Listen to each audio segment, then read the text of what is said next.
Haleluya,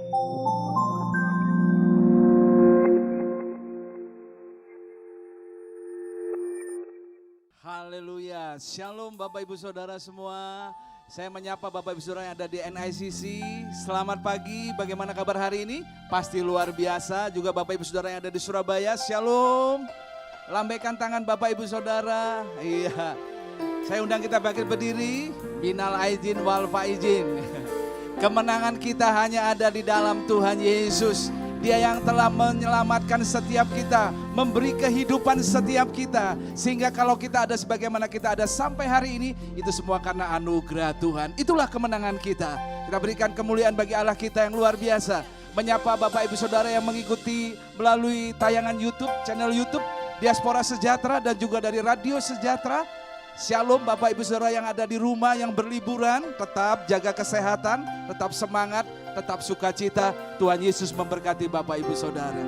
Kami mengucap syukur buat pagi hari ini Tuhan. Kami rasakan anugerah Tuhan di tengah-tengah hari libur, tapi kami datang dengan penuh kerinduan kepadamu ya Tuhan. Menghadap tahta kasih karunia-Mu, karena kami tahu pertolongan kami datang dari Tuhan yang menciptakan langit dan bumi. Engkau yang sudah hadir di tengah-tengah kami, di tengah-tengah keluarga kami.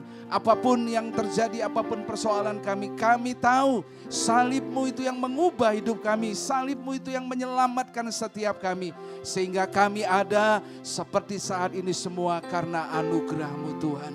Kami alaskan ibadah kami pada saat siang hari ini hanya dalam nama Bapa, Putra, dan Roh Kudus. Di dalam nama Tuhan Yesus Kristus, setiap kita berkata, amin.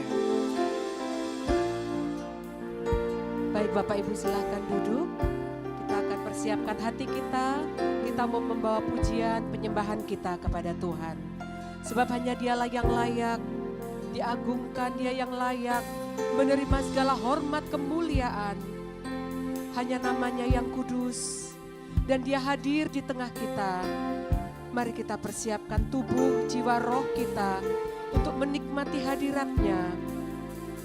Dan kita mau membawa pujian, sembah syukur kita kepada Tuhan Allah yang kudus.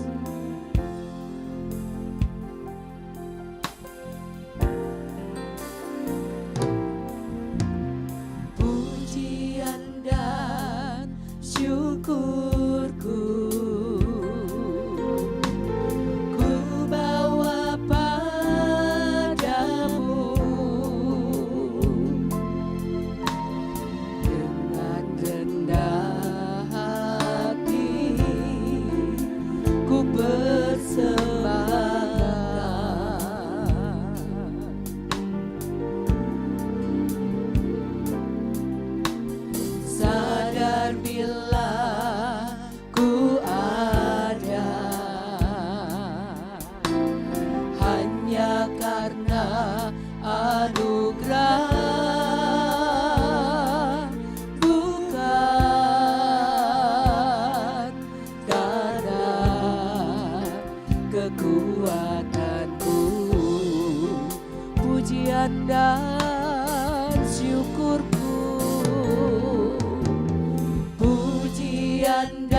Ibu bangkit berdiri.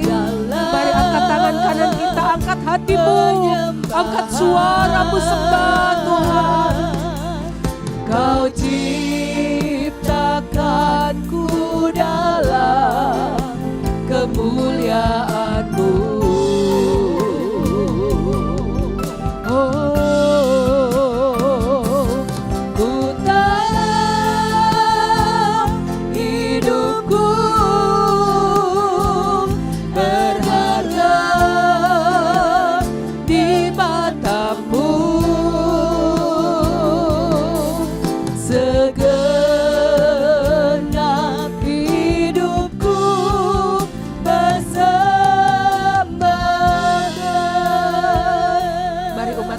Para singer katakan, ku tahu hidupku, ku tahu hidupku. Engkau yang telah memanggil kami dengan nama kami masing-masing Tuhan. Engkau yang menentukan kami untuk diselamatkan. Engkau yang menentukan kami untuk ditebus Tuhan. Biarlah hidup kami menyembah, memuliakan nama-Mu. Haleluya.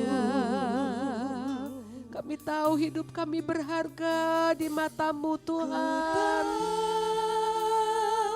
Hidupku berharga di mata-Mu. Segenap hidupku persembahkan.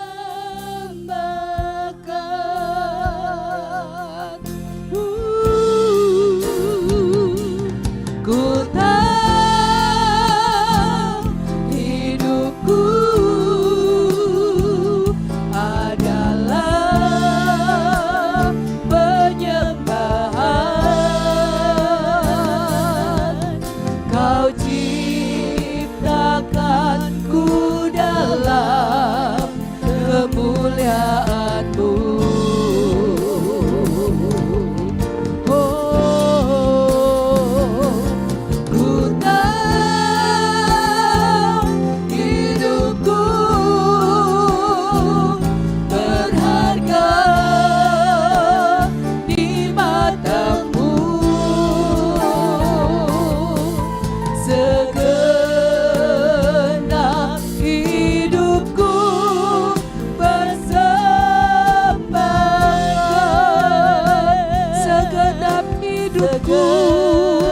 Segenap hidupku persembahkan.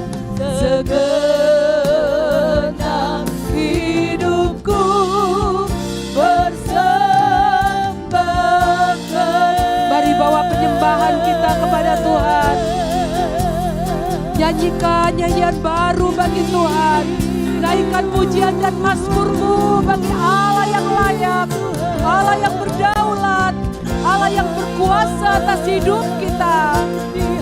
Haleluya.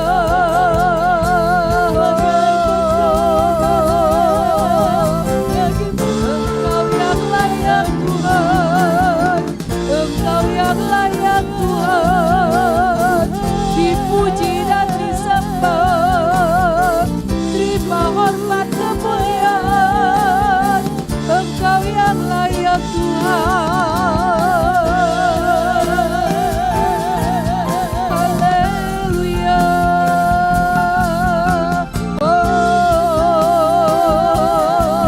Sebab nama-Mu besar, sebab nama-Mu ajaib, sebab nama-Mu kudus.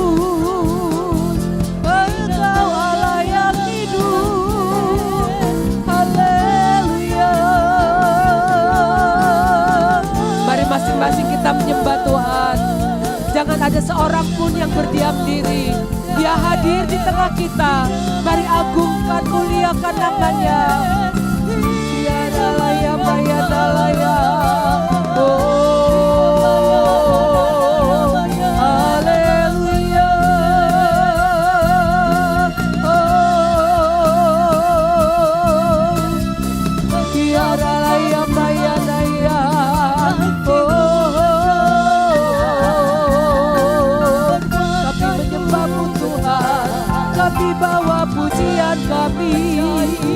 Sebab itu ku memujimu, Engkau Allahku, mulutku kan selalu pujimu dan angkat tangan sembahmu, tinggikan namamu, Yesus, kemuliaan bagi. Mari berikan sorak-sorai bagi Tuhan.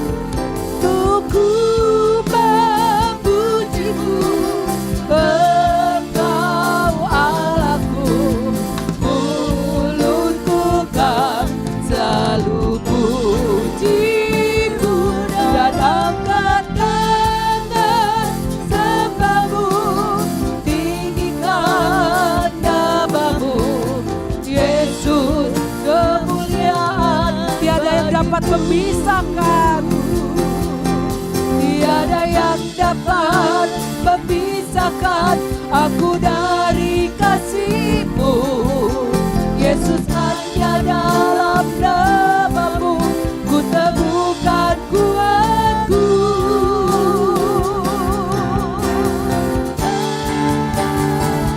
Sebab itu ku memujimu, Engkau Allahku, mulutku kan selalu pujimu dan angkat tangan sembahmu, tinggikan namamu, Yesus, kemuliaan bagimu, kemuliaan bagimu, Yesus, kemuliaan bagimu, Yesus, kemuliaan bagimu. Sebab Kau layak, sebab Kau layak, terima puji. Engkau yang layak Tuhan, hanya Engkau yang layak menerima segala hormat, pujian dan syukur kami Bapa. Sebab Kau layak, ku agungkan Yesus, Raja di atas segala. Sebab Kau layak, kita siapkan hati kita untuk berdoa syafaat.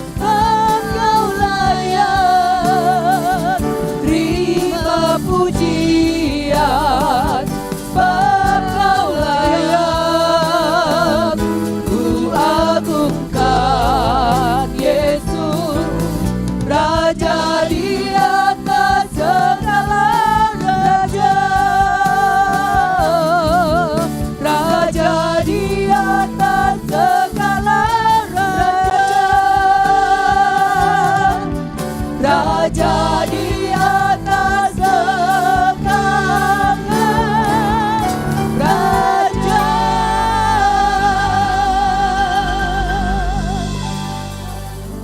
Sebab Engkau layak disembah, layak dipuji. Terpujilah ya namamu ya Tuhan. Kami datang kepadamu saat ini membawa bangsa Indonesia. Tuhan, bersyukur buat kasih setiamu atas bangsa dan negeri kami. Kami berdoa Tuhan, buat konstelasi politik yang terjadi saat ini.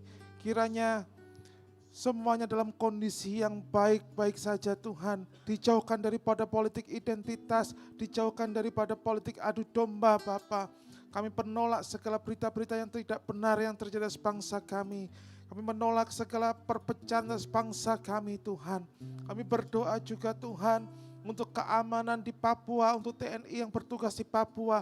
Tuhan, kiranya Kau berikan perlindungan atas anggota TNI di Papua ini dalam melakukan tugasnya membela NKRI. Berikan hikmat bagi para pemimpin TNI di Papua Bapa, agar semuanya terjadi dalam kendali-Mu. Berdoa juga Tuhan Yesus untuk umat-Mu saat ini yang merayakan Idul Fitri. Biarlah mereka melihat bahwa Engkaulah sesungguhnya Tuhan yang beri mereka kemenangan Dan kami percaya Tuhan, Indonesia penuh dengan kemuliaan-Mu. Indonesia diberkati Tuhan, Indonesia dipulihkan Tuhan. Berdoa untuk pemilu nanti pada tahun 2024, kiranya hanya orang-orang yang Kau pilih, orang-orang yang Kau tunjuk, yang memerintah atas bangsa dan negeri kami Tuhan. Bapa, kami berdoa untuk kota kami, kota Malang. Kiranya Malang diberkati Tuhan. Malang penuh dengan kemuliaan-Mu. Malang dimenangkan untuk kemuliaan nama-Mu. Terima kasih Tuhan.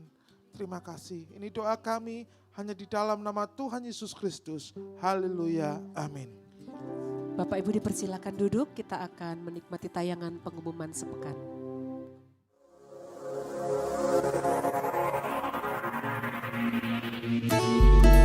Mari kita terus mendukung dalam doa untuk premarital class yang tengah berlangsung.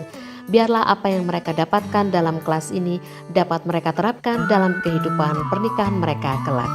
Ya, jadi dari premarital kelas pertama yang kami dapatkan hari ini adalah gimana sih cara untuk membangun fondasi dari sebuah pernikahan itu, bahwa pernikahan itu sangat penting. Dengan memiliki fondasi yang kuat, tentunya kita dapat menjalani sebuah pernikahan itu tidak bertahan untuk sementara, tapi untuk sampai seterusnya dan selama-lamanya. Terima kasih. Berikut kami informasikan nomor rekening untuk persembahan MK atau Rukem BCA 43980466666 atas nama GPI Diaspora Sejahtera.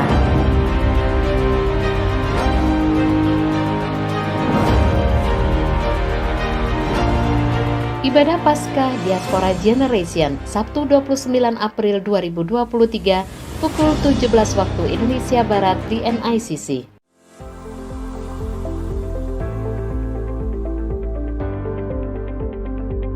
Shalom teman-teman Tunas Remaja GB Diaspora Malang. Hari ini aku mau mengumumin beberapa pengumuman nih. Apa aja? Yang pertama, tiap hari Minggu pukul 8 di NICC akan ada ibadah Tunas Remaja GB Diaspora Malang. Jangan sampai ketinggalan ya. See you. Jangan lupa untuk follow Instagram Tunas Remaja GB Diaspora TR_GB Diaspora Malang. Sampai jumpa minggu depan. See you. Tunas Remaja GB Diaspora. Tuhan Yesus memberkati.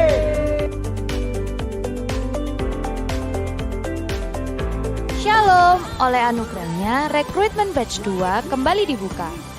Membuka kesempatan yang seluas-luasnya bagi jemaat DSJM untuk melayani bersama sebagai pendoa, guru sekolah minggu, multimedia, usher, service organizer team, barista, dan praise and worship team yang di dalamnya meliputi pemusik, pemuji, tamborin, dance, flag, soundman, dan choir. Daftarkan diri dengan mengisi link rekrutmen atau scan QR Code yang sudah tersedia di masing-masing tempat ibadah. Bisa juga menghubungi Gembala MK atau Unity masing-masing. Call center rekrutmen di 0895 357 222 000. Tuhan Yesus memberkati.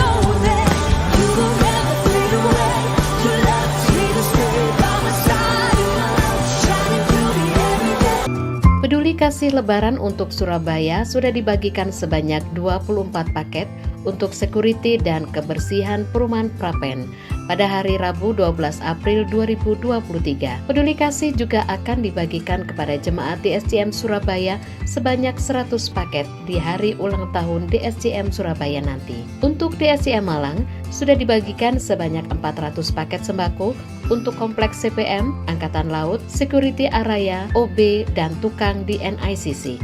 Puji Tuhan, pada hari Minggu 16 April yang lalu telah ditabiskan Bapak PDP Samuel Barita Panjaitan dan ditetapkan sebagai Gembala GPI Diaspora Sejahtera Denpasar, Bali. Pentabisan dilayani oleh Bapak PDM Iwayan Sukra selaku Sekretaris 1 BPD Bali NTB. Bapak PDM Yohanes Bahtiar turut hadir mewakili Bapak Gembala dan Bapak Wakil Gembala serta bidang misi. Selamat kepada Bapak PDP Samuel Barita Panjaitan. Selamat melayani. Di hari yang sama 16 April diadakan Paskah anak-anak sekolah minggu dan orang tua. di Aula CPM. Bapak Wakil Gembala menyampaikan pesan bahwa setiap orang tua adalah partner Allah, teman seperjalanan gereja dalam mencetak generasi-generasi ilahi, generasi-generasi gereja, dan generasi-generasi bangsa. Mari saling bersinergi untuk mewujudkannya. Saya Kolonel Laut Khusus Wanita Dewi Lestari, Komandan Pangkalan TNI Angkatan Laut Malang, beserta personel Lanal Malang, mengucapkan terima kasih yang sebesar-besarnya kepada Bapak Pendeta Sudi Dharma atas perhatian dan bingkisan lebaran untuk kami personel Lanal Malang. Semoga Bapak beserta dengan keluarga dan jemaah senantiasa dalam lindungan Tuhan Yang Maha Kuasa. Terima kasih. Itulah jemaat Tuhan, rangkaian informasi dari GBI Diaspora Sejahtera. Selamat menikmati liburan bersama keluarga tercinta. Shalom, Tuhan Yesus memberkati.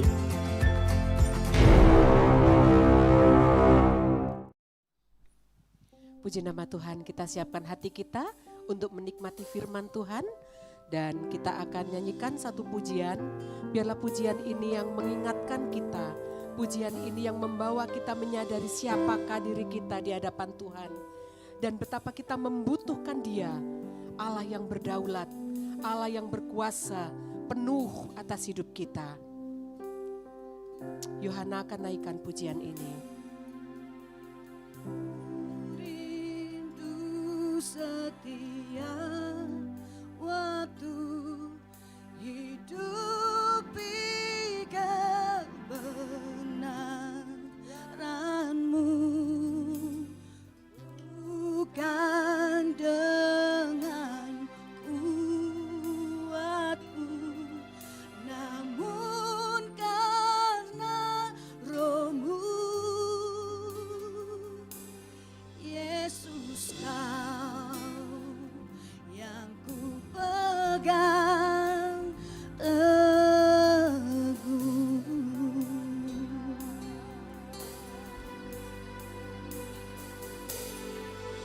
Kaulah Tuhan, Engkaulah Raja,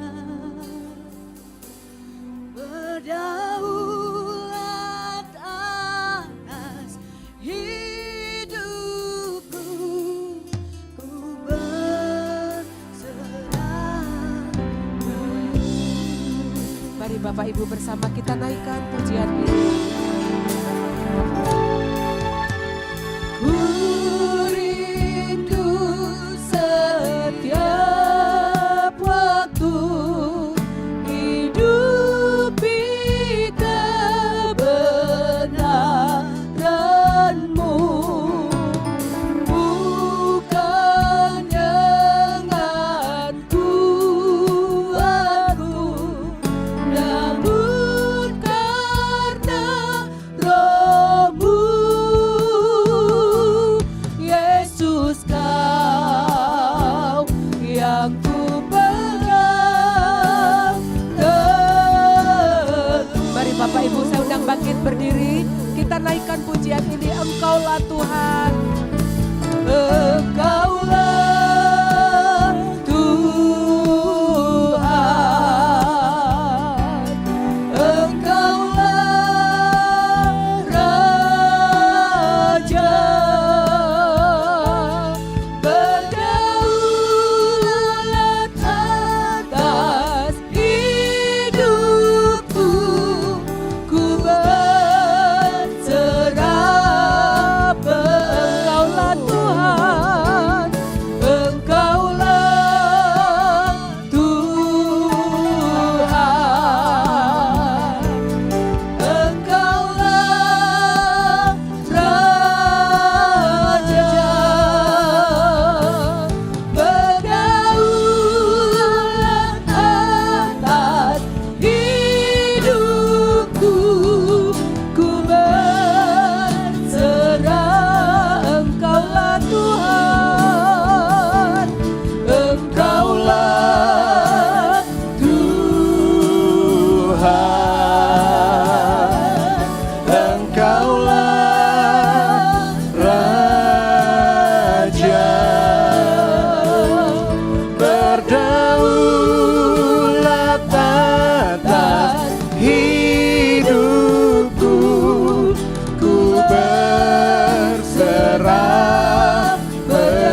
Benar Tuhan, biarlah Engkau berdaulat atas seluruh kehidupan kami, agar kami benar-benar dapat melihat kemuliaan-Mu di dalam setiap kehidupan kami.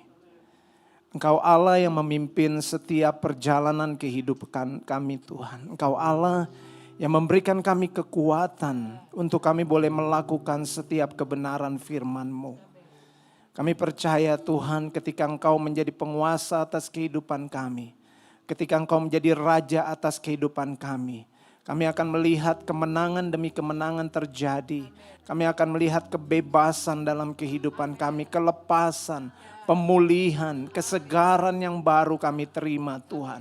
Biarlah waktu di mana kami boleh memberikan hidup kami, pikiran dan hati kami saat ini untuk beribadah, benar-benar menjadi waktu yang penting, yang berarti sebagai suatu momentum yang besar untuk kami boleh terus mengalami Tuhan, untuk kami boleh terus bertumbuh di dalam kebenaran firman Tuhan.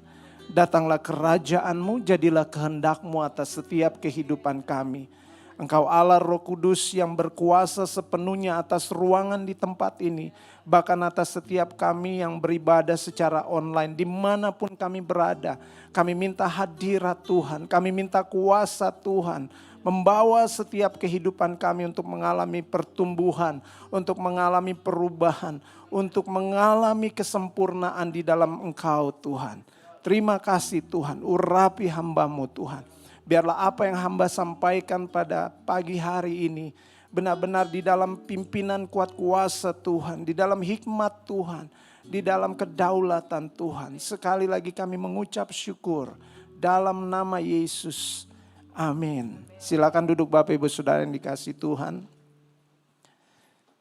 Saudara, hampir semua kita orang yang percaya ketika kita memutuskan untuk hidup di dalam Tuhan atau hidup menjadi orang Kristen atau orang percaya, kita tidak pernah luput yang namanya menghadapi pergumulan, menghadapi pencobaan, menghadapi tantangan, menghadapi ujian. Betul saudara? Kenapa? Karena memang Tuhan mengizinkan hal itu untuk maksud dan tujuan yang besar, supaya kemurnian iman kita atau keyakinan kita sebagai orang percaya benar-benar berlandaskan kepada kebenaran yang utuh. Karena tanpa semuanya itu saudara, kita tidak akan pernah bisa membuktikan keimanan kita. Itu sebabnya saudara, pagi hari ini saya akan menyampaikan kebenaran firman Tuhan. Saya akan mengajak setiap saudara untuk membaca dalam 1 Petrus 1 ayat yang ke-7, di situ dikatakan maksud semuanya itu ialah untuk membuktikan kemurnian imanmu yang jauh lebih tinggi nilainya daripada emas yang fana, yang diuji kemurniannya dengan api, sehingga kamu memperoleh puji-pujian dan kemuliaan dan kehormatan pada hari Yesus Kristus menyatakan dirinya.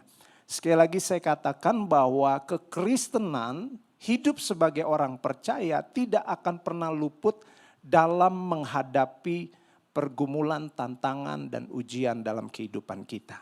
Dan ini harus terjadi. Kalau saudara berharap menjadi orang percaya, menjadi orang Kristen, tidak akan pernah melihat atau menghadapi yang namanya pergumulan hidup, maka kekristenan saudara perlu dipertanyakan. Amin saudara. Karena Tuhan mengizinkan hal itu supaya sekali lagi, supaya benar-benar iman kita teruji saudara. Kekristenan kita benar-benar teruji. Apakah kita benar-benar menjadi orang percaya yang mengasihi Tuhan, yang hidup berdasarkan kebenaran firman Tuhan, atau hanya sekedar punya label orang Kristen saudara. Nanti semuanya akan teruji oleh waktu dan akan teruji oleh setiap gesekan-gesekan dan situasi kondisi di mana kita hidup saudara. Nah saudara, judul khotbah pagi hari ini yang saya akan sampaikan buat saudara adalah keimanan yang teruji saudara. Keimanan yang teruji.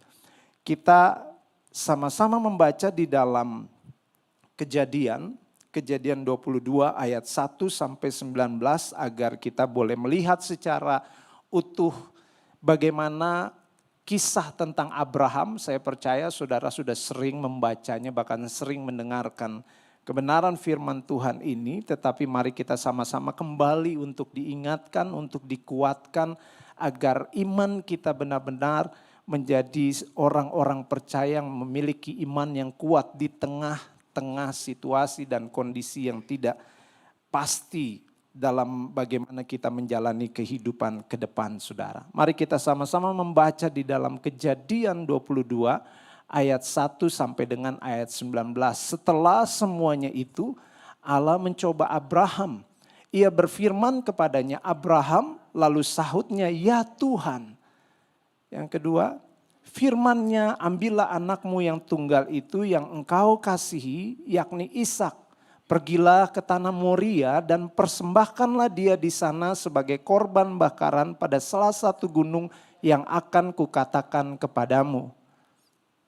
Keesokan harinya, pagi-pagi bangunlah Abraham, ia memasang pelana keledainya dan memanggil 2 orang bujangnya beserta Ishak anaknya. Ia membelah juga kayu untuk korban bakaran itu, lalu berangkatlah ia dan pergi ke tempat yang dikatakan Allah kepadanya. Ketika pada hari ketiga Abraham melayangkan pandangnya, kelihatanlah kepadanya tempat itu dari jauh. Kata Abraham kepada kedua bujangnya itu, tinggallah kamu di sini dengan keledai ini. Aku beserta anak ini akan pergi ke sana, kami akan sembahyang, sesudah itu kami kembali kepadamu. Lalu Abraham mengambil kayu untuk korban bakaran itu dan memikulnya ke atas bahu Ishak anaknya. Sedang di tangannya dibawanya api dan pisau. Demikianlah keduanya berjalan bersama-sama. Lalu berkatalah Ishak kepada Abraham ayahnya, Bapa, sahut Abraham, ya anakku. Bertanyalah ia, di sini sudah ada api dan kayu, tetapi di manakah anak domba untuk korban bakaran itu? Sahut Abraham, Allah yang akan menyediakan anak domba untuk korban bakaran baginya anakku. Demikianlah keduanya berjalan bersama-sama. Sampailah mereka ke tempat yang dikatakan Allah kepadanya.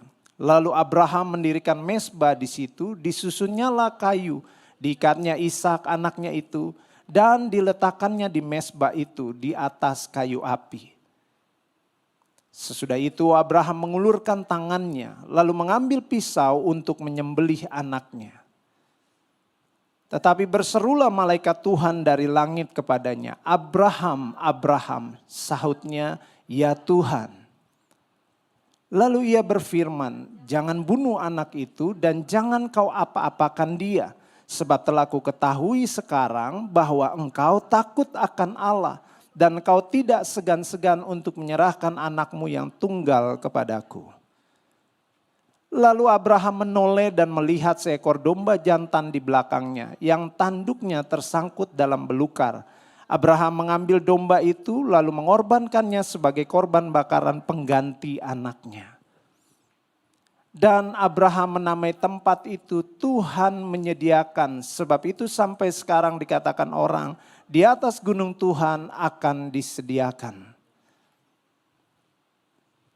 Untuk kedua kalinya berserulah malaikat Tuhan dari langit kepada Abraham. Katanya, aku bersumpah demi diriku sendiri, demikianlah firman Tuhan, karena engkau telah berbuat demikian dan engkau tidak segan-segan untuk menyerahkan anakmu yang tunggal kepadaku, maka aku akan memberkati engkau berlimpah-limpah dan membuat keturunanmu sangat banyak seperti bintang di langit dan seperti pasir di tepi laut. Dan keturunanmu itu akan menduduki kota-kota musuhnya. Oleh keturunanmu lah semua bangsa di bumi akan mendapat berkat karena engkau mendengarkan firman-Ku. Kemudian kembalilah Abraham kepada kedua bujangnya dan mereka bersama-sama berangkat ke Berseba dan Abraham tinggal di Berseba. Nah, Bapak Ibu Saudara yang dikasihi Tuhan, mari kita melihat bagaimana iman Abraham yang diuji oleh Tuhan menunjukkan ketaatannya, saudara. Dan saya percaya bahwa setiap kita tidak akan pernah luput Sekali lagi saya ulangi, setiap saudara dan saya tidak akan pernah luput dari yang namanya ujian dan cobaan. Amin saudara, supaya apa? Membuktikan agar iman saudara dan saya sebagaimana iman Abraham teruji saudara. Inilah yang akan menentukan apakah saudara hanya punya label sebagai orang Kristen atau saudara benar-benar seorang Kristen yang sejati. Kekristenan yang sejati tidak akan pernah luput dari yang namanya melewati setiap pergumulan, pencobaan, tantangan, dan ujian. Nah saudara, yang kita mau sama-sama belajar pagi hari ini dalam kehidupan Abraham, kita melihat yang pertama ada love and sacrifice. Ada kasih dan pengorbanan. Betul saudara?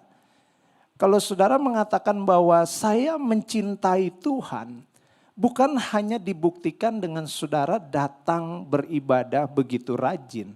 Tetapi dalam kehidupan sehari-hari, apakah kasih saudara kepada Tuhan itu bertumbuh? Maka kalau kasih saudara kepada Tuhan bertumbuh, saudara akan melihat ada suatu pengorbanan yang lahir yang saudara berikan kepada Tuhan. Karena untuk berucap saya mengasihi Tuhan itu gampang saudara. Tapi untuk benar-benar membuktikan apa yang saudara ucapkan tentang mengasihi Tuhan harus dibuktikan dengan perbuatan dan melalui suatu pengorbanan saudara. Karena tidak ada kasih tanpa adanya pengorbanan. Semakin dalam seseorang mengasihi orang lain, semakin dalam orang itu akan menunjukkan pengorbanannya.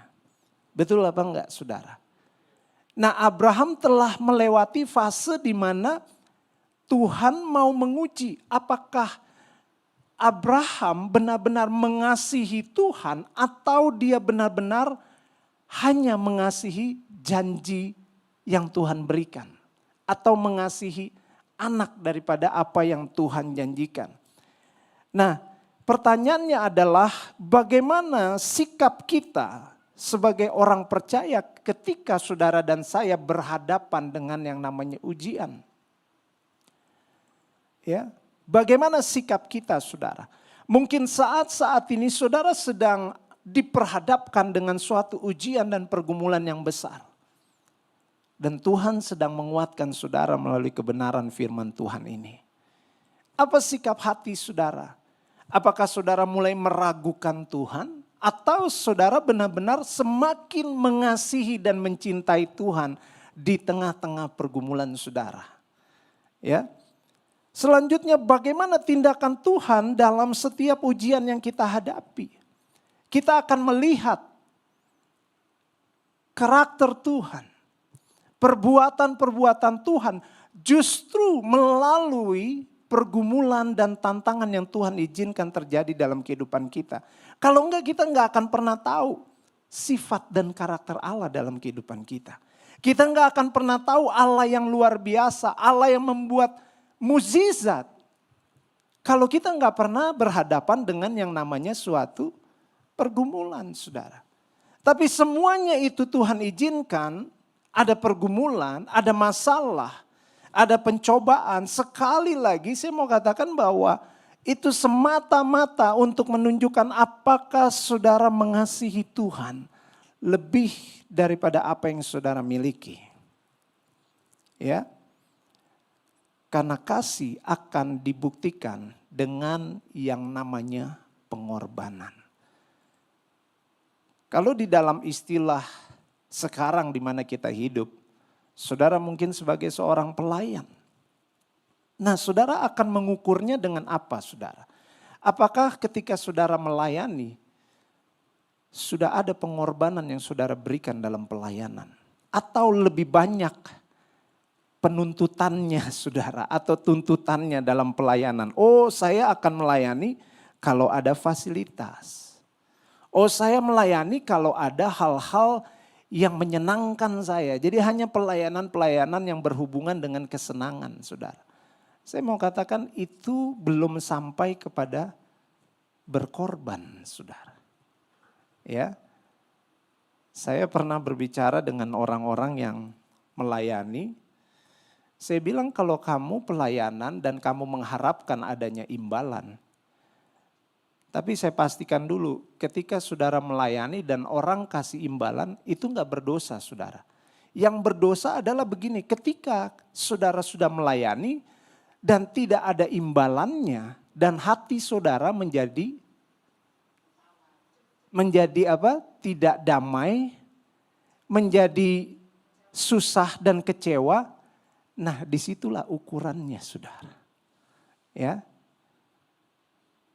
saya bersyukur bahwa ketika ada di ladang misi membuat saya untuk selalu menjaga motivasi. Ya, menjaga motivasi ketika seringkali diundang mengajar dan harus bayar transport sendiri keluar kota. Itu enggak mudah, saudara. Dan ngajarnya pun 5 hari, saudara. Ya, 5 hari. Kadang-kadang mereka bilang, Kak maaf kami nggak bisa kasih PK. Dan saya harus berikan komentar. Anugerah Tuhan itu adalah PK terbesar buat hidup saya. Pelayanan adalah suatu kehormatan. Jangan jadikan pelayanan beban, tapi jadikan pelayanan adalah suatu kehormatan yang Tuhan percayakan dalam kehidupan kita. Sehingga ada imbalan atau tidak, hati kita nggak terganggu dengan hal itu, saudara. Amin, saudara. Tapi kalau saya katakan, tapi kalau kamu tergantung dengan imbalan, kamu bukan pelayanan. Itu sama dengan suatu pekerjaan di dunia sekuler. Karena orang bekerja melakukan suatu pekerjaan, melakukan suatu tanggung jawab, ada gajinya, ada bonusnya, itu pekerjaan. Pelayanan itu lebih tinggi daripada dunia sekuler. Ya, kalau Yesus mau hitung-hitungan saudara, maka nggak akan ketemu digitnya. Nah, kembali lagi di sini berbicara tentang kasih dan pengorbanan, saudara. Pastikan bahwa ketika saudara benar-benar mengasihi Tuhan, ada sesuatu yang saudara berikan, ada sesuatu yang saudara korbankan kepada Tuhan. Makanya dalam perjanjian lama setiap kali orang beribadah kepada Tuhan, itu datang bukan dengan tangan hampa. Ada korban bakaran yang dipersembahkan, saudara. Kalau saat ini diberlakukan seperti itu, wah, horor gereja ini, darah semua di sini sudah. Ya, karena ada kambing yang harus dibakar, ada sapi, saudara. Bayangkan satu sapi berapa kira-kira Pak Kris harganya? Ya, kalau saudara berempat, sekeluarga, hitung aja. Kalau keluarganya nggak KB, anaknya 7, nah itu dikorbankan berapa duit yang harus kita keluarkan demi untuk beribadah. Saudara, kita diberikan Tuhan anugerah keselamatan sehingga kita tidak lagi datang menyembah kepada Tuhan dengan membawa korban binatang, saudara. Tapi firman Tuhan katakan, bawalah seluruh hidupmu sebagai persembahan yang hidup, kudus dan yang berkenan. Ya, berkenan itu kadang-kadang butuh yang namanya pengorbanan, saudara. Ya. Saudara mungkin datang lebih awal, bahkan ketika saudara melayani di gereja, saudara harus beli bensin sendiri. Itu menunjukkan bahwa saudara mengasihi Tuhan dan kasih selalu akan ada korban. Kalau kita cuma berucap doang, oh saya mengasihi Tuhan, tapi pelayanannya menuntut imbalan, saudara, belum sampai ke yang namanya pengorbanan. Abraham diuji kasihnya. Dan sekali lagi kasih yang besar itu akan dibuktikan dengan seberapa besar pengorbanannya, saudara. Amin. Yang kedua yang kita sama-sama mau belajar bukan hanya love and sacrifice, tetapi juga faith and taste. Faith dan tes atau iman dan ujian. Ya. Saudara lihat di sini bagaimana Tuhan bukan saja mau melihat kasih Abraham melalui pengorbanan yang dia berikan. Tuhan gak meminta kekayaan Abraham. Karena Tuhan tahu yang paling penting, yang paling berarti, yang dinantikan 25 tahun itu anak yang dikasihinya. Bahkan ketika Tuhan meminta anak yang dikasihinya yang dinantikan 25 tahun, Abraham tidak mempertanyakan, saudara. Why God? Kenapa Tuhan minta anak, padahal anak ini anak yang Tuhan janjikan? Nggak ada pertanyaan, saudara. Kadang-kadang kan kita kalau Tuhan minta sesuatu, diminta pelayanan, tanya dulu ada transportasi uangnya nggak? Tidurnya di hotel bintang berapa? Kalau masih bintang Kejora, ya saya pelayanan di hotel yang kasih fasilitas yang lebih bagus atau pelayanan yang lebih bagus. Akhirnya kita memilah-milah pelayanan, saudara. Itu membuat hati Yesus sedih. Ya, saudara, iman kita harus teruji. Ayub 23 ayat 10 mengatakan, sebab ia tahu jalan hidupku. Seandainya ia menguji aku akan timbul seperti emas. Keimanan kita akan teruji pada saat apa, saudara? Pada saat bagaimana kita melihat suatu pergumulan dalam kehidupan kita atau suatu tantangan dalam kehidupan kita terjadi. Karena tidak akan pernah ada iman tanpa adanya suatu ujian. Iman itu lahir justru di tengah-tengah ujian, saudara. Bagaimana melihat iman saudara besar kalau tidak akan pernah dalam kehidupan saudara berhadapan dengan yang namanya tantangan, saudara. Enggak mungkin. Saya dalam kehidupan kadang-kadang suka ngeri-ngeri sedap gitu loh. Kadang-kadang Tuhan menjawab doa itu agak lama. Tuhan gimana nih bayaran uang sekolah anak-anak. Yang di sekolahin bukan 2-3 anak, saudara. Ada lebih 25 anak di sekolahin. Itu baru bicara uang pendidikan. Bagaimana dengan uang makan? Bagaimana dengan uang transportasi? Imannya diuji, saudara.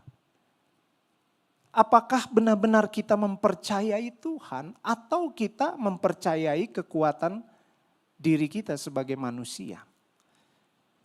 Tapi saya meyakini begini, kalau firman Tuhan saja katakan burung di udara Tuhan pelihara, bunga di taman Tuhan hiasi, masakan saudara dan saya Tuhan tidak pelihara.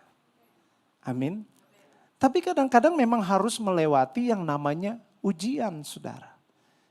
Karena ujian akan melahirkan iman yang besar di dalam setiap perjalanan kehidupan saudara. Hampir semua orang percaya yang hidup dengan iman pasti akan melewati yang namanya tantangan. Saudara lihat Daniel hidup di tengah-tengah bangsa orang yang tidak menyembah Tuhan. Saudara lihat ada tantangannya gak? Ada tantangannya gak, saudara? Ya, saudara lihat Paulus pada saat dia memutuskan untuk menjadi pengikut Yesus. Ada tantangannya gak? Ada tantangannya, saudara. Hampir semua orang yang mengikuti Tuhan Yesus pasti harus melewati tantangan. Semuanya itu semata-mata untuk menunjukkan apakah iman kita murni. Apakah iman kita cukup kuat. Apakah iman kita berakar cukup dalam sebagai orang percaya. Ya, karena kualitas iman hanya dapat dibuktikan melalui suatu ujian. Tadi kita sudah baca ayatnya dalam 1 Petrus, saudara. Untuk suatu peningkatan iman dibutuhkan juga yang namanya ujian dan tantangan. Kalau orang Kristen alergi dengan ujian dan tantangan, maka imannya akan stuck dan lama-lama imannya akan mati. Gak akan pernah mengalami pertumbuhan. Itu sebabnya Tuhan tertarik sejauh mana, sedalam mana saudara mengasihi Tuhan. Dan Tuhan izinkan adanya ujian-ujian dalam kehidupan saudara dan saya. Kita melihat dalam kehidupan kita tentang ujian saudara. Kadang-kadang Tuhan mengizinkan adanya ujian waktu seperti Abraham menantikan Ishak. Saudara tahu 25 tahun.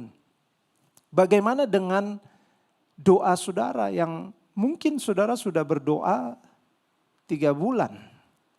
Tapi waktunya tidak menunjukkan adanya tanda-tanda jawaban doa dijawab. Atau mungkin ada yang saudara lagi bergumul, berdoa, minta, memohon kepada Tuhan. Sudah 1 tahun, sudah 15 bulan mungkin. Ya. Nah saya mau tanya dulu, adakah saudara saat ini sedang bergumul dan sedang berdoa untuk minta jawaban Tuhan? Bisa angkat tangan? Wah luar biasa, ternyata kita sama-sama lagi dalam pergumulan ya. Saya malah curiga kalau nggak ada yang angkat tangan. Saudara masih di bumi apa enggak?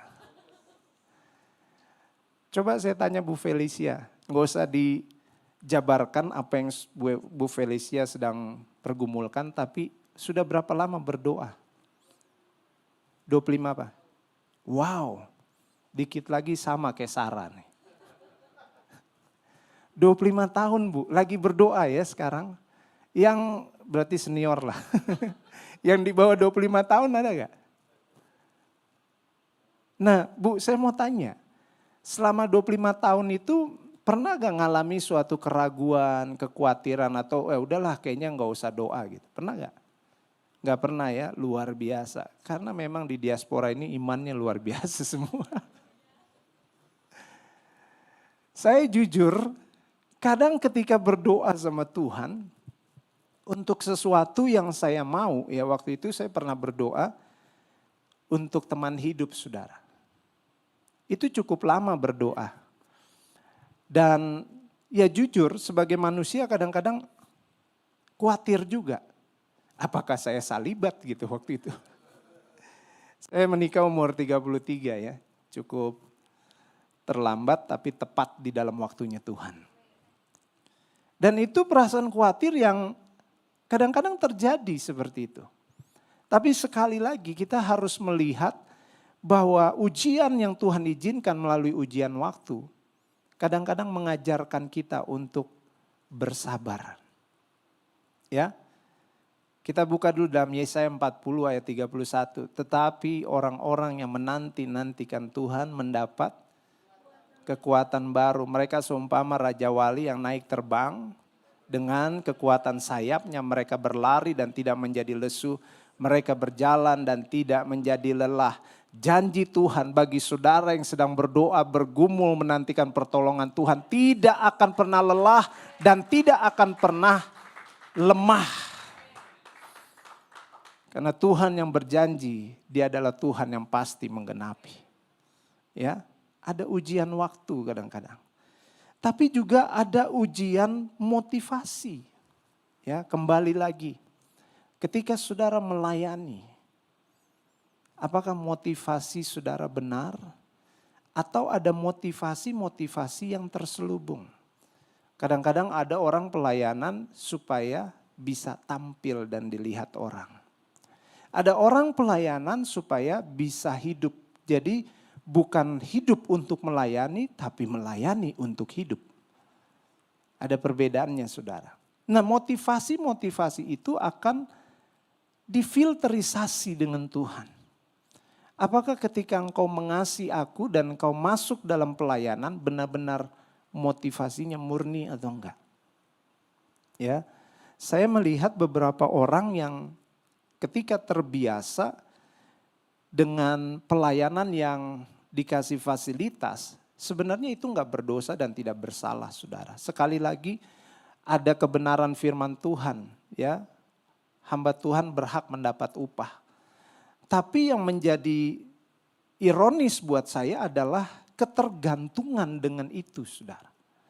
Jadi kalau tidak ada imbalannya maka nggak bisa pelayanan gitu. Itu bisa membatalkan pelayanan cuma gara-gara fasilitas. Atau cuma gara-gara apa yang dijanjikan diberikan tidak sesuai dengan keinginan. Saudara mau melayani Tuhan atau melayani diri sendiri gitu. Nah motivasinya harus benar-benar kita uji. Dan ada ujian-ujian yang akan memperlihatkan apakah motivasi kita benar di hadapan Tuhan atau tidak. Bahkan bukan hanya ujian itu saudara, ada juga ujian kepemimpinan. Ketika Tuhan promosikan saudara sampai pada tingkat kepemimpinan, dipercayakan tanggung jawab yang lebih besar untuk memimpin orang-orang. Bahkan ada banyak orang-orang yang saudara harus bertanggung jawab dengan hidupnya. Maka suatu saat saudara akan diuji kepemimpinannya. Apakah saudara seorang pemimpin yang controlling atau saudara seorang pemimpin yang memang mengasihi mereka. Firman Tuhan katakan, gembalakanlah kawanan domba-dombaku, bukan karena supaya kamu memerintah atas mereka, tapi dengan tulus saudara. Kadang-kadang kita nggak sadar kita controlling orang.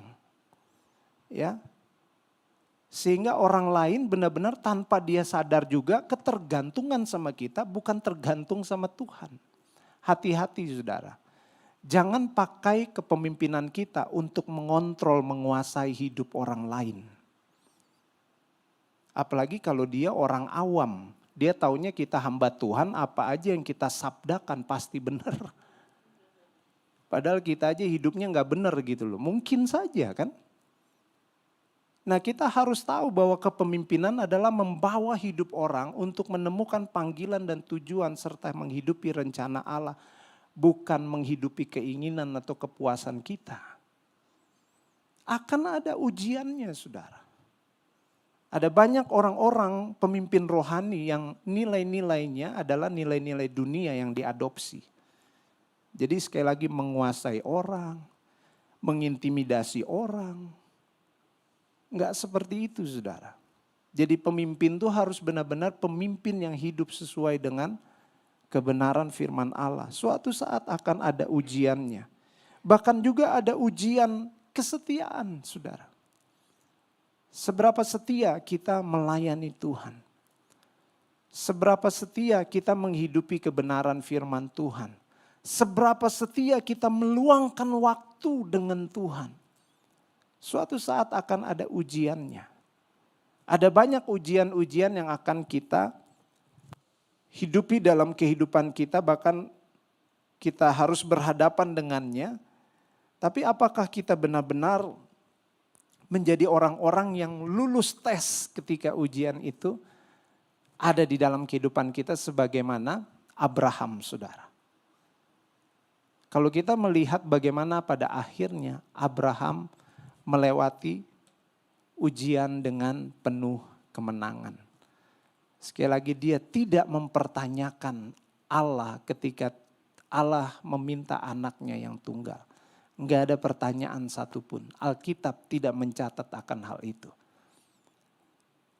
Perintah Allah itu bukan untuk dipertanyakan tetapi untuk ditaati saudara. Walaupun sulit tapi percayalah ada kemuliaan Tuhan yang akan dinyatakan ketika saudara mampu mentaatinya. Selanjutnya bukan hanya love and sacrifice, kasih dan pengorbanan yang kita belajar dari Abraham. Dan juga bukan hanya iman dan ujian, ya, tetapi juga ada obedience and submission. Tidak ada penundukan tanpa adanya suatu ketaatan. Orang yang mampu menundukkan diri adalah orang yang taat, saudara. Betul? Karena tidak ada penundukan diri kalau dia tidak taat. Saya taat, makanya saya menundukkan diri. Nah, kadang-kadang dalam penundukan diri itu susah atau sulit, saudara? Susah, sulit, atau sukar? Nggak gampang, saudara ya. Kita udah berkomunikasi dengan baik, berusaha untuk inisiatif. Pemimpin kita cuek aja gitu. Wah kalau kayak gini mah kayaknya bisa pindah ke lain hati nih. Ya kan? Nah kalau saudara berpikiran seperti itu hanya memuaskan ego saudara. Cuma gara-gara melihat kelemahan pemimpin, saudara nggak cukup menundukkan diri saudara. Ya, Alkitab bahkan punya standar yang menurut saya standarnya itu luar biasa gitu. Taatilah pemimpinmu walaupun pemimpinmu bengis. Itu berbicara tentang penundukan diri. Karena kita nggak akan pernah bisa menundukkan diri kepada Tuhan yang tidak kelihatan kalau kita nggak bisa menundukkan diri kepada manusia yang kelihatan, saudara. Nggak mungkin. Nah, saudara akan melihat bagaimana Tuhan membentuk saudara. Apakah saudara hidup untuk punya ketaatan dan penundukan diri dalam kehidupan di mana saudara melayani, di mana saudara ditempatkan Tuhan. Itu bagian daripada ujian, itu bagian daripada apakah saudara mengasihi Tuhan dengan menghidupi kebenaran firman Tuhan ketika berhubungan dengan yang namanya otoritas. Akhir zaman ini ada banyak loh orang yang sekarang beribadahnya tuh pilih-pilih persis kayak makan di restoran, pilih menu. Menu hari ini adalah pujiannya sangat karismatik. Tapi menu di gereja ini hanya 1 jam saja. Jadi kita bisa lebih liburan lebih cepat. Nah sekarang saudara akan lihat cari gereja yang memuaskan saudara tuh ada. Tapi ingat kalau saudara hanya beribadah untuk memuaskan dagingmu dan perasaanmu, tidak akan pernah mengalami pertumbuhan dan kedewasaan. Karena saudara akan selalu dibenturkan dengan yang namanya kelemahan manusia dan kelemahan organisasi maupun kelemahan gereja. Justru disitulah masalah hati saudara. Ketika saudara melihat adanya sebuah kelemahan, responsif saudara terhadap situasi dan peristiwa atau kejadian itu seperti apa? Apakah tetap berdiri di atas kebenaran, mengikuti dan mentaati kebenaran, untuk tunduk dan taat, atau saudara hanya sekedar mengasih makan ego saudara? Ya. Karena tidak ada penundukan diri tanpa adanya suatu ketaatan. Firman Tuhan dengan jelas dalam Ulangan 8 ayat 6.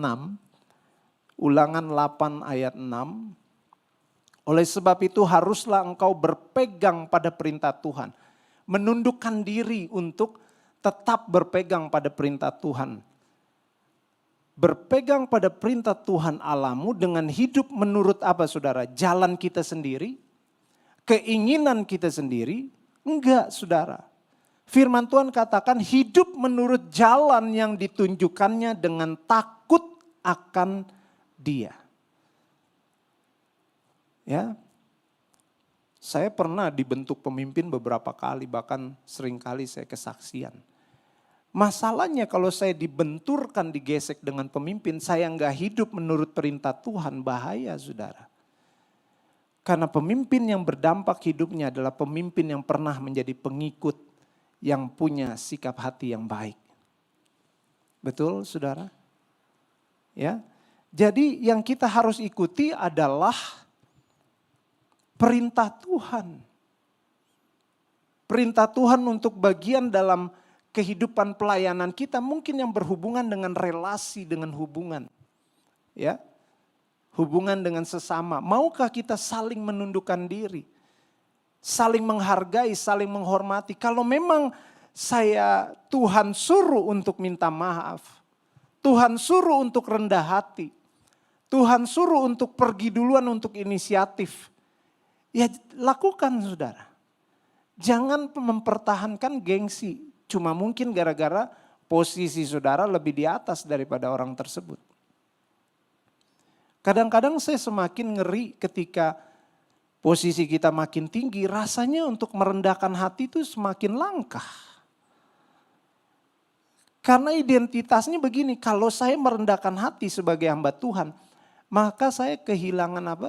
Kayak reputasi mungkin ya. Saudara, ini identitas dibangun di atas apa ini? Ya. Bahkan hamba Tuhan besar pun sekalipun, kalau dia merendahkan hati, kalau memang dia berbuat salah, saudara, dia melakukan apa yang membuat Tuhan berkenan. Karena dia melakukan kebenaran firman Tuhan, bukan mempertahankan egonya. Suatu ketika di gereja saya yang dulu di Jakarta, saudara, ada seorang pasangan muda-mudi. Ya karena mungkin pergaulan yang cukup luar biasa berdampak dalam hubungan mereka. Mereka seorang pelayan, saudara. Mereka seorang pelayan dan orang yang sudah tahu kebenaran firman Tuhan. Tiba-tiba mereka melakukan hubungan di luar nikah. Sampai sudah tidur ya saudara. Maksudnya bukan tidur di atas spring bed. Saudara ngerti ya maksud saya. Berhubungan badan sebelum pernikahan kudus. Dia merasa gelisah, pasangan ini merasa gelisah dan akhirnya dia datang ke gembala kami. Dia ngomong jujur semuanya apa yang dia lakukan. Konsekuensinya di gereja kami pada saat itu. Kalau memang kamu mau bertobat, kamu tahu kamu melakukan kesalahan. Maukah kamu minta maaf di hadapan jemaat? Wow. Saudara, kadang-kadang kita nyimpen dosa rasa aman terus ya. Nggak ada yang tahu nih ya kan. Pelayanan jalan terus saudara. Seolah-olah kudus. Padahal kita lagi kudisan saudara. Ya, nggak sadar gitu. Kita angkat tangan, wah santai aja. Pelayanan terus gitu. Padahal hati kita, kehidupan kita lagi nggak benar. Tapi jalan terus seolah-olah Tuhan bisa disogok. Dan apa yang dia lakukan dia setuju. Dia lebih memilih untuk hidup dalam kebenaran daripada pelayanan. Pelayanan di stop, diskors saudara. Dan cukup lama. Tapi dia harus tetap beribadah. Dia bayar harganya saudara. Dia berdiri di depan dengan pasangannya yang setelah itu diberkati pernikahannya. Diteguhkan pernikahannya. Dia katakan dengan kerendahan hati. Kami berdua telah melakukan pelanggaran, kami telah berdosa, kami tahu kami salah. Kami minta maaf di hadapan Bapak Ibu Jemaat. Karena Bapak Ibu Jemaat adalah keluarga saya. Saudara tahu apa yang terjadi? Tidak ada tiba-tiba ada sepatu dilempar ke depan saudara. Merajam dia, semua hampir 50% nangis.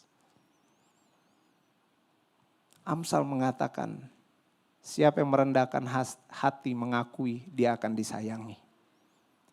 Gak ada penghakiman di situ. Karena kita tahu kita juga mungkin berdosa tapi belum ketahuan aja. Ya kan? Nah saudara ini berbicara tentang hati nurani, apakah kita mau tunduk? Apakah kita mau benar-benar taat tentang apa yang menjadi kebenaran firman Tuhan yang harus kita hidupi atau enggak saudara? Sekali lagi penundukan diri Abraham membuktikan ketaatan atas apa yang Tuhan perintahkan. Walaupun itu sulit untuk dilakukannya. Tapi kalau saudara tahu bahwa kebenaran ini harus dilakukan, lakukan. Walaupun harganya mungkin saudara akan dibenci. Mungkin saudara akan di stop pelayanannya. Enggak apa-apa saudara. Karena yang memberi pelayanan adalah Tuhan bukan manusia. Dan kita hidup bukan untuk pelayanan, kita hidup untuk berkenan kepada Allah kita. Amin saudara. Yang terakhir, bukan hanya kita belajar dari Abraham tentang penundukan diri dan ketaatan. Tetapi juga penyerahan dan kepercayaan. Tidak ada penyerahan tanpa adanya kepercayaan. Kalau saudara punya mobil mewah, ini perumpamaan aja. Lamborghini Aventador. Waduh, saya pun belum pernah nyobanya. Tiba-tiba saudara kasih kunci ke teman saudara. Menurut saudara ketika saudara kasih kunci untuk teman saudara nyetir. Pertanyaannya adalah kenapa saudara bisa begitu gampang kasih kunci ke teman saudara? Karena apa? Karena percaya kan? Percaya yang jelas dia bisa nyetir. Yang kedua mungkin Dia punya harta kekayaan, kalau umpamanya dia nabrak, paling enggak dia bisa ganti kan. Nggak mungkin tiba-tiba, Mas bakso sini deh. Saya makan, tolong dong parkirin mobil saya gitu. Ya udah jelas nggak mungkin saudara memberikan sesuatu yang berharga kepada orang yang saudara belum percaya. Atau saudara punya rumah, saya sering pakai analogi ini. Di rumah saudara ya ada barang berharga, barang penting. Saudara percayakan pada pembantu saudara. Nggak mungkin saudara menyerahkan kunci rumah saudara kepada orang yang saudara tidak kenal baik. Nggak mungkin saudara. Nah kita harus dengan Tuhan tuh kepercayaan, keyakinan kita dan penyerahan itu jalannya harus bareng saudara. Nggak bisa nyerahin tanpa percaya. Orang juga nggak bisa percaya kalau dia nggak mau menyerahkan sesuatu. Betul gak saudara? Mazmur 37 ayat 5, ini ayat emas saya, serahkanlah hidupmu kepada Tuhan dan percayalah. Ada dua kata penting di situ yang membuat Tuhan bertindak. Kalau buat istilah saya ini seperti mata uang.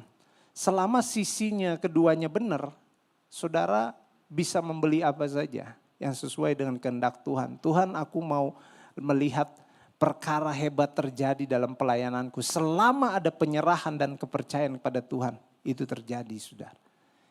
Yang membuat Tuhan bertindak adalah rasa percaya dan juga penyerahan Abraham.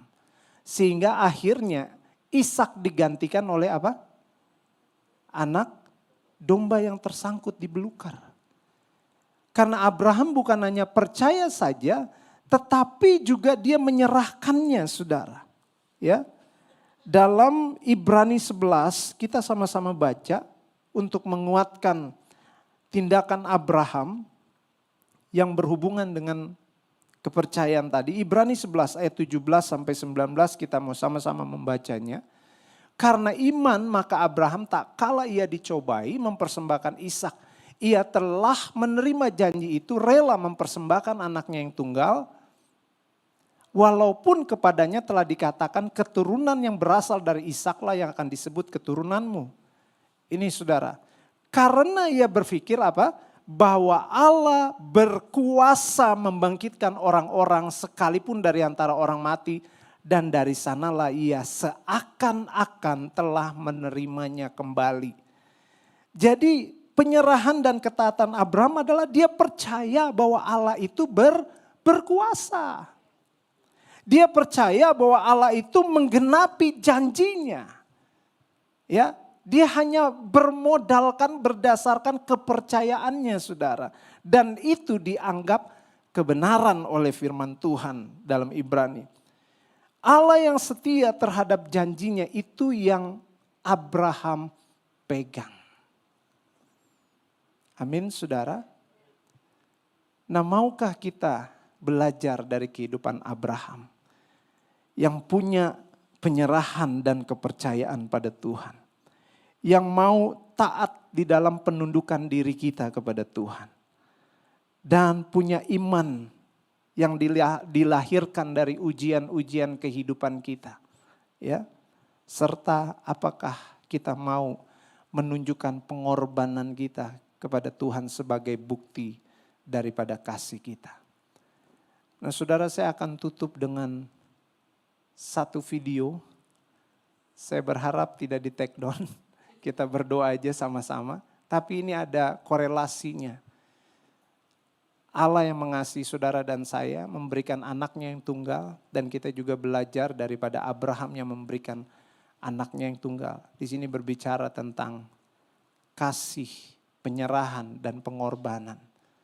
Saya persilakan Pak Budi bisa putar videonya.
tahun Tuhan.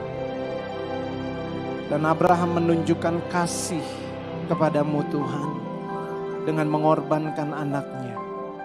Abraham menunjukkan ketaatan, penundukan diri kepada apa yang kau perintahkan. Abraham menunjukkan imannya yang besar ketika dia benar-benar mau mempercayai Engkau Tuhan Allah yang berkuasa. Terima kasih Tuhan buat firman-Mu. Dan biarlah melalui kebenaran firman-Mu kami boleh dikuatkan kembali. Untuk kami boleh sungguh-sungguh mengasihi Engkau.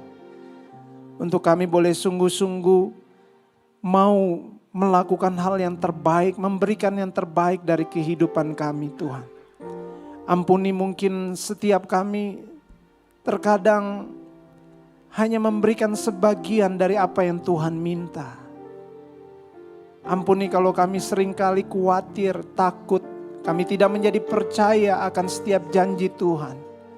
Saat ini kami mau benar-benar kembali kepada apa yang menjadi kerinduan hati Tuhan untuk mengasihi Engkau, mengasihi firman-Mu Tuhan. Terima kasih Tuhan. Engkau yang berbicara lebih dalam, lebih jauh dalam kehidupan kami melalui kebenaran firman-Mu. Terima kasih ya Bapa. Dalam nama Yesus. Amin. Terima kasih. Baik Bapak Ibu, saya undang bangkit berdiri. Kita akan siapkan hati kita untuk doa syafaat.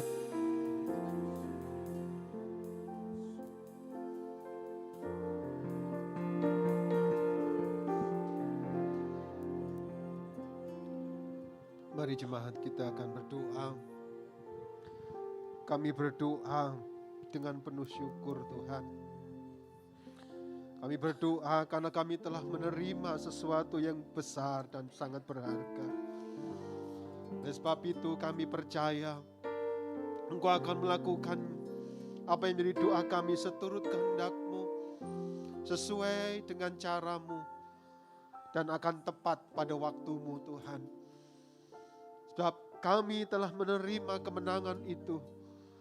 Engkau yang telah berkorban buat setiap kami, menjadikan kami lebih dari pemenang. Terima kasih Tuhan. Biarlah yang di luar bersuka cita di hari ini, terlebih-lebih kami Tuhan, kami sangat bersuka cita.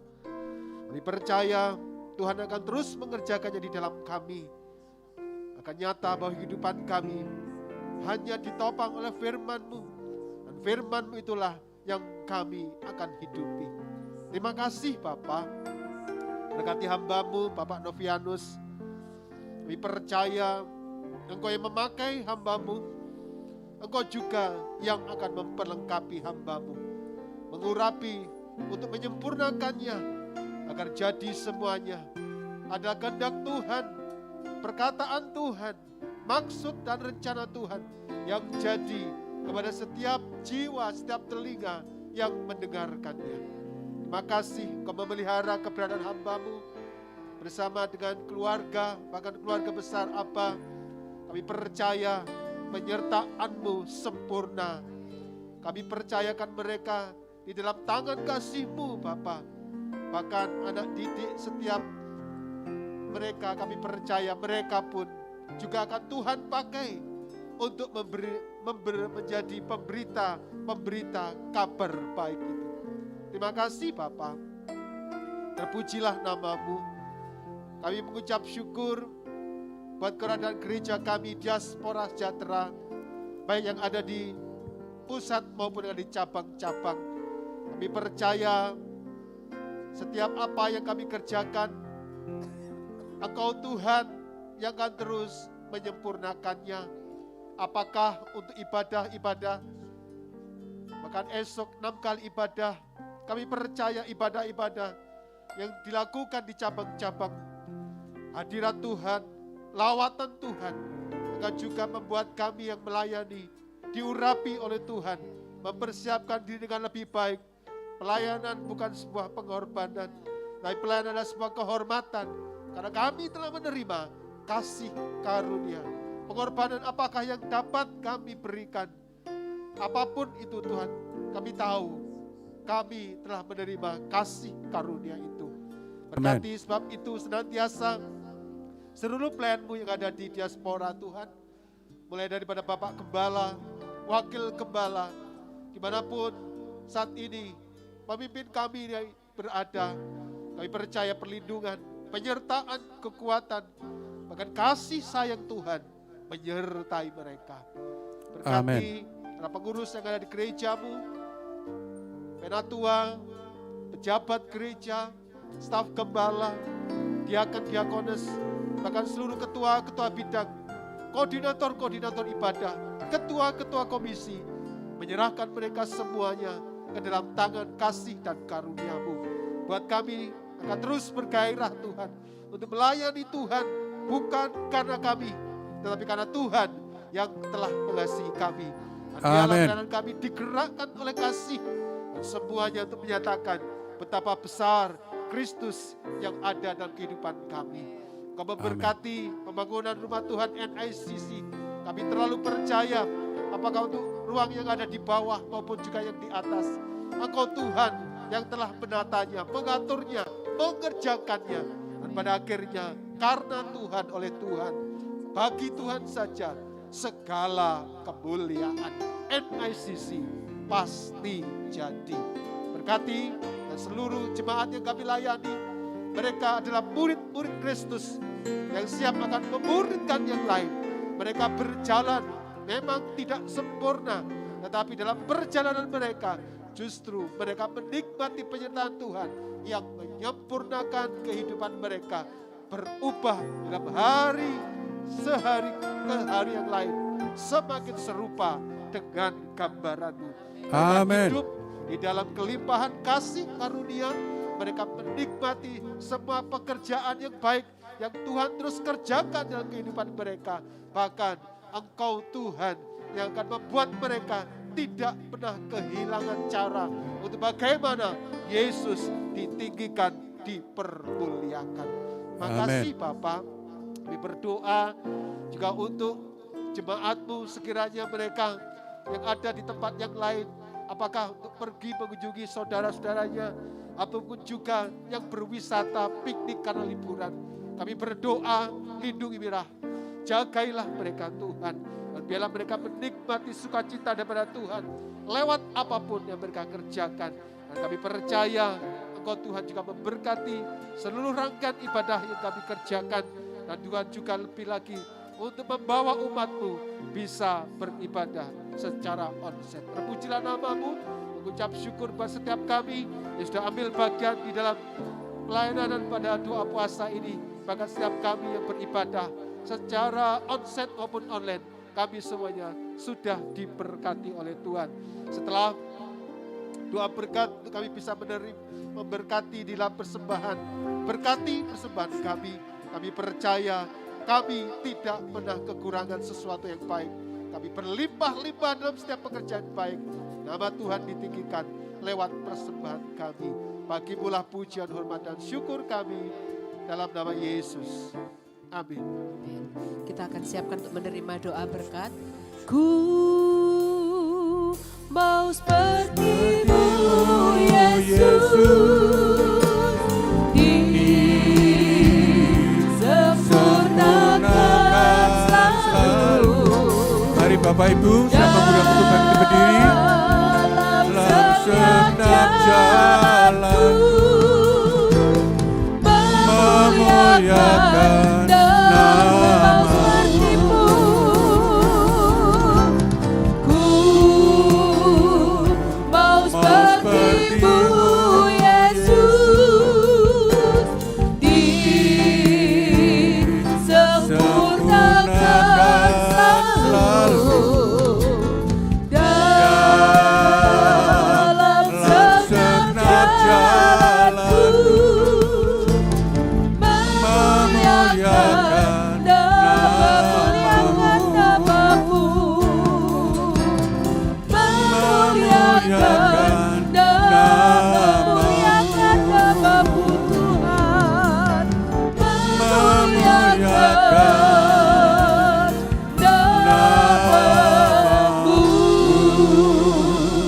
Penatua Sunardi akan memimpin kita dalam doa berkat.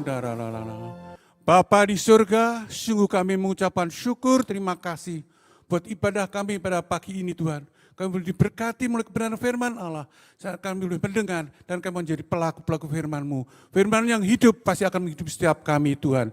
Terima kasih Bapa, terpujilah nama-Mu. Sebentar Tuhan kami akan berpisah satu dengan yang lain. Untuk kami kembali ke tempat kami masing-masing. Kami pun percaya Engkau Tuhan telah bukan tingkap yang memberkati kami semua. Mari Bapak Ibu yang terkasih, percaya dengan iman-Mu dan terimalah berkat-Nya. Tuhan memberkati engkau pada waktu engkau masuk. Tuhan memberkati engkau pada waktu engkau keluar. Tuhan memberkati ibadah dan pelayananmu. Tuhan memberkati pekerjaan bisnismu. Tuhan memberkati keluarga rumah tanggamu. Apapun engkau kerjakan, dibuat Tuhan berhasil. Terimalah berkat damai sejahtera dari Allah Bapa, cinta kasih-Nya Tuhan kita Yesus Kristus dan persekutuan dengan Roh yang Kudus yang menyertai, melindungi, memberkati dari sekarang yang meranata hingga kekal selama-lamanya. Mari yang percaya diberkati Tuhan katakan, amin. Terima kasih Selamat. Bapak Sunardi, terima kasih Tuhan Bapak berkati Ibu yang semuanya. ada di NICC, terima kasih Bapak Ibu yang ada di Pondok Daud, juga terima kasih Bapak Ibu yang mengikuti siaran ini melalui streaming Radio Sejahtera dan yang melalui YouTube channel. Tuhan Yesus memberkati.